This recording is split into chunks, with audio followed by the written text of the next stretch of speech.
અસામાજિક પ્રવૃત્તિ વધવાની ફરિયાદ બાદ લેવાયું પગલું. કમાટીબાગ અને ગોત્રી ગાર્ડનમાં પ્રવેશવા રજિસ્ટ્રેશન એન્ટ્રી કરવી પડશે.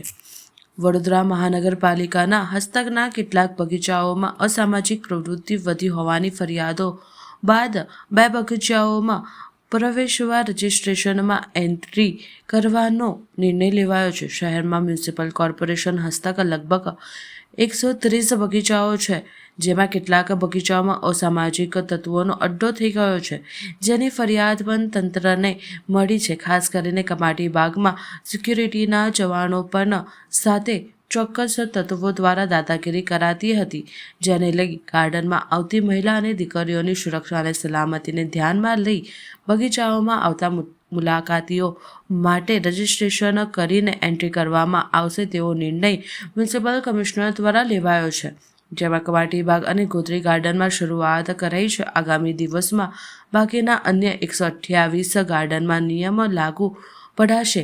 નોંધનીય છે કે બગીચામાં આવતા લોકોની ઓળખ અને મુલાકાતીઓનો આંકડો જાણી શકાય છે, તે માટે આ નિર્ણય લેવાયો હોવાની જાણ મળ્યું છે. કહીને આવી રહ્યા છો કે 30થી 35 લાખની પોપ્યુલેશન અને વડોદરા સાથે 40 લાખ પોપ્યુલેશનની સફાઈ ફક્ત વીએમસી ના કરી શકે, જનતાની પણ જવાબદારી છે. એમને અમે વિનંતી કરીએ છીએ તમામને જાહેર જગ્યાઓમાં ગંદકી ના કરવા માટે. સ્ટાર્ટિંગ વિથ બંને ગાર્ડન્સ, 2 ગાર્ડન કમાટીબાગ અને ગોત્રી ગાર્ડનમાં પણ અમે રજિસ્ટરથી એન્ટ્રી કરવાનું પ્રક્રિયા ટૂંક સમયમાં શરૂ કરવાના છે. કારણ કે એવા બધા ફરિયાદો પણ મળી છે કે અસામાજિક તત્વો પણ ઘૂસી જાય છે, કોઈ છેડછાડ પણ કરવાનો પ્રયત્ન થતો હોય એવા પણ ઇન્ફોર્મેશન મળી છે.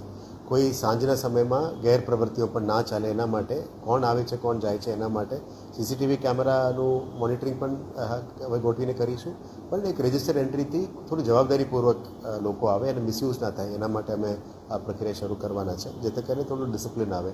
અત્યારે મેઇન 2 ગાર્ડન કમાટીબાગ અને ગોત્રી ગાર્ડનમાં તમામ રેનોવેશનનું કામ ચાલી રહ્યા છે, એટલે પેઇન્ટિંગ, શોભા વધારવાનું જે પણ કામગીરી છે, જૂના ગંદકીને બાકડાઓ, પિલર્સ બધું પેઇન્ટ કરવાનું બધું નવીનીકરણનું કામગીરી ચાલી જ રહ્યા છે.